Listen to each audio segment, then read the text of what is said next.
Hey everyone, welcome back to Vinyl Creations. In today's step-by-step guide, I'll show you how to add non-Steam games to your Steam library. Let's get started. Step 1 is to open Steam and access your library. Launch the Steam application on your PC, and then click on the Library tab at the top of view of your game collection. Step 2 is to add a non-Steam game. Look for the Add a Game button in the bottom left corner, and then click on it and select Add a non-Steam game. Step 3 is to select the game. A window will pop up displaying a list of detected applications on your PC.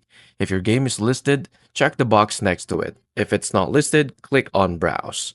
Step 4 is to locate the game manually. Navigate to the folder where your game is installed, select that exe file or executable file of the game, and then click Open. Step 5 is to finalize and add the game. After selecting the game, click Add Selected Programs. The game will now appear in your Stream library. Step 6 is to customize your game. This is just an option. Right-click on the newly added game and select Properties to rename it. You can also set a custom icon or change the launch option. And that's how you can easily add non-Steam games to your Steam library. I really hope this helped. If it did, please like and subscribe, and I'll see you into the next one. Thank you for watching.